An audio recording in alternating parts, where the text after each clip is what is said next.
Want to start your journey in machine learning in just 3 months? This is the perfect beginner's guide. Hi, my name is Umang. I'm a machine learning engineer at TikTok and previously was an applied scientist at Amazon. From my 4+ years of job experience, interview prepping, I know what is important, what is needed to excel in ML career. In this video, I'll give you a plan to get started, step by step. And this is again designed for beginners, so please keep that in mind.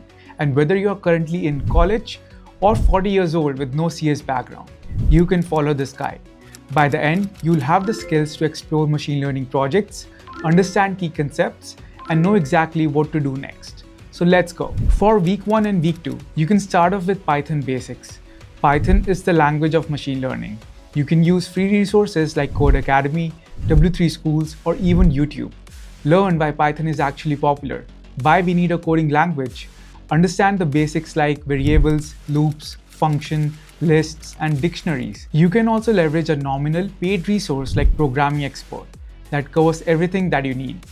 What I would suggest is stick to one platform initially, complete all the basics, and then if you have time in that week, explore another platform. For week 3, start and also complete 2 courses. First is Andrew Ng's AI for Everyone on Coursera. This course explains what AI and ML are in simple language. It will give you the overall picture and help you understand the importance of AI today. It is free to access the videos and slides of this course. You don't have to pay anything. Second is Andrew Ng's Generative AI for Everyone on Coursera. This course will get you well ramped up with the status quo of AI technologies. Just like above course, it's free to access and learn from. For week 4 and week 5, you can complete the Mathematics for Machine Learning Specialization on Coursera. It covers 3 courses. First one focuses on linear algebra and covers concepts like vectors, matrices, and matrix operations that are key for machine learning. Second is calculus, and third is probability and statistics. All 3 are equally important concepts to learn machine learning. They are the backbone of everything you will learn next. For week 6, we will start another specialization. This is not just about the theory, but it has a lot to do with practical implementations. We will do the most popular machine learning fundamentals course. It's Andrew Ng's Machine Learning Specialization, and it's on Coursera again. This is so important for fundamentals that even I do or even revise this course when I prepare for interviews. You can start off with course 1 in this week. This course explains in detail about the supervised learning techniques like regression and classification. It also helps you implement these techniques in Python. And given that you have already learned about Python in the previous weeks, covered the mathematics basics, it should be pretty straightforward to understand. For week 7, you should continue the machine learning specialization and do the course 2. This course is about advanced learning algorithms. It goes into topics like neural networks, tree algorithms, and details for training and evaluating these models. This course is the meat of the entire specialization. And again, it has a lot of implementation assignments in Python using a popular library called TensorFlow. For week 8, you will learn about unsupervised learning concepts like clustering, anomaly detection, etc. And also cover introductions to recommendation systems, all via the last course of the machine learning specialization. This course will help you close the loop on how to solve a problem using different machine learning techniques.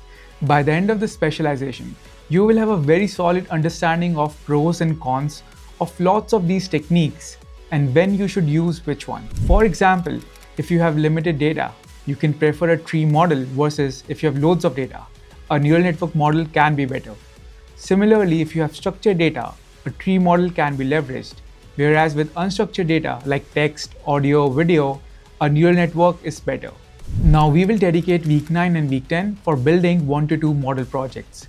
You can pick 1 to 2 problems from, let's say, Kaggle, try to solve it using multiple models, evaluate them, fine-tune them, and pick the best one. You can leverage Google Colab to get started on this. For week 11 and week 12, we will implement the model online. You can spend first week learning about Flask or Streamlit services, and second week building a basic API for your problem, and finally deploying these 1 to 2 models to a website using Heroku, Streamlit Cloud, etc. Once you have completed this journey, you'll have the skills to explore real-world machine learning problems. And for the next steps, these are the steps that you can follow in no particular order. First is build more complex projects. Learn and leverage important skills like Spark to build machine learning models efficiently at large scale. Second is start reading the most influential research papers in the AI and ML space.